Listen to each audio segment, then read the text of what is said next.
আসসালামু আলাইকুম, welcome back to my channel. আশা করি আপনারা সকলে ভালো আছেন আল্লাহর রহমতে এবং আপনাদের দোয়ায়। আলহামদুলিল্লাহ আমিও ভালো আছি। আজকের রেসিপিতে থাকবে চিকেন কষা।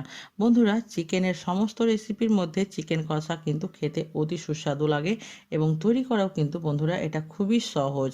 আর আমি আপনাদের কাছে খুব সহজভাবে এটাকে তুলে ধরেছি। আর হ্যাঁ বন্ধুরা, আমার চ্যানেলে যদি নতুন থাকবেন তো চ্যানেলটাকে অবশ্যই সাবস্ক্রাইব করবেন আর পাশে থাকা বেল আইকনটি প্রেস করে অল নোটিফিকেশান অন করবেন।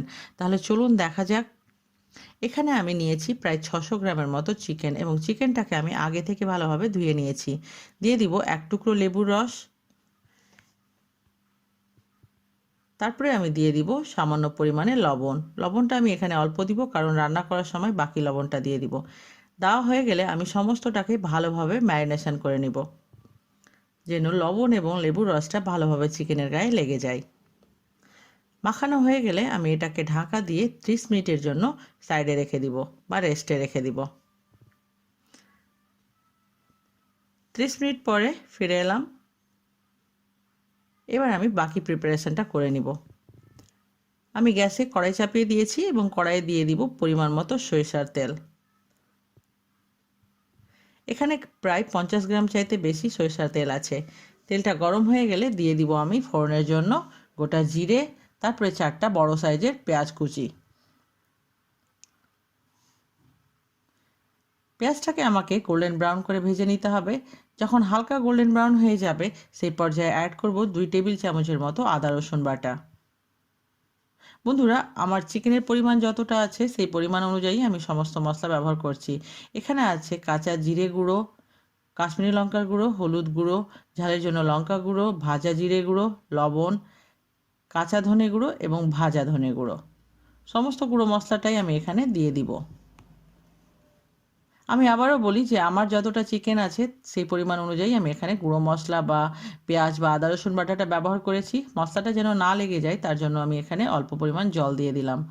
দিয়ে আমি ঢাকা দিয়ে দিব ভালোভাবে মশলাটাকে কষানোর জন্য। 2 মিনিট পরে আমি ঢাকনা খুলে চেক করব যে মশলাটা আমার ভালোভাবে কষানো হয়েছে কিনা।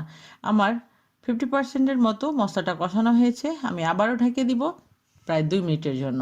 চুলোর আঁচটা কিন্তু এখানে মিডিয়াম টু লো হিটের মধ্যে আছে। ভালোভাবে মশলাটা আমার কষানো হয়ে গেলে আমি এখানে দিয়ে দিব আগে থেকে ম্যারিনেশন করা চিকেনটা।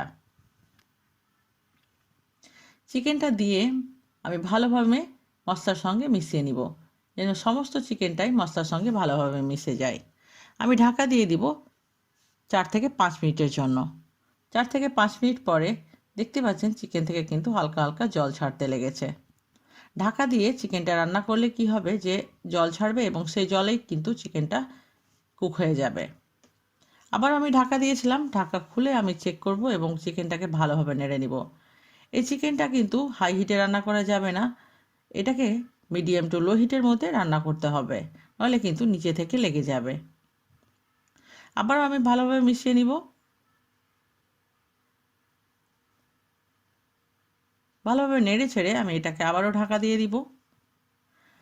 ঢাকনা খুলে চেক করব, দেখতে পাচ্ছেন কতটা জল ছেড়ে দিয়েছে। এই জলটাকে কিন্তু শুকিয়ে যাওয়া পর্যন্ত ভালোভাবে আমাদেরকে চিকেনটাকে রান্না করে নিতে হবে। বন্ধুরা, 30 থেকে 40 মিনিটের মতো এভাবে করে কিন্তু আমি চিকেনটাকে রান্না করে নিয়েছি। দেখতে পাচ্ছেন কত সুন্দর কালার এবং টেক্সচারটা কত সুন্দর আছে।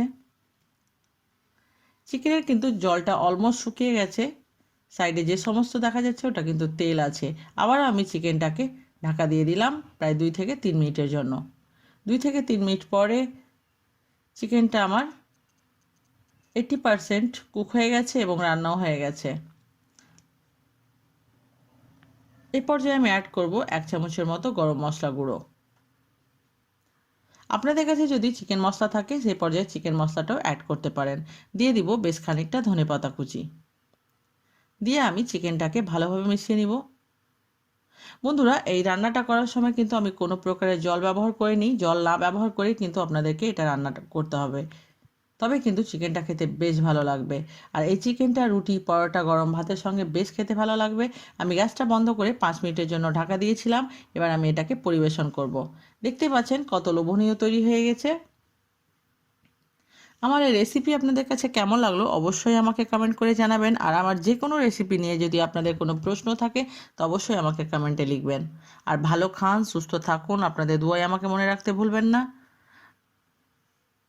এই চিকেনটা কিন্তু দেখতে বেশ লোভনীয় হয়েছে এবং খেতেও কিন্তু অতি সুস্বাদু হয়েছে।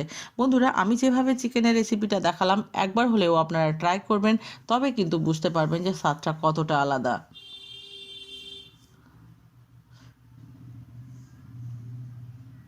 আপনারা আমার সঙ্গে অতক্ষণ থাকলেন, থাকার জন্য অসংখ্য ধন্যবাদ। আর প্লিজ প্রিয় বন্ধুরা, আপনারা আমাকে এই জায়গায় এগিয়ে যেতে কিন্তু হেল্প করুন আর সাপোর্ট করুন আমাকে আপনারা। আবারও দেখা হবে নতুন কোনো একটা রেসিপির সঙ্গে। আল্লাহ হাফেজ।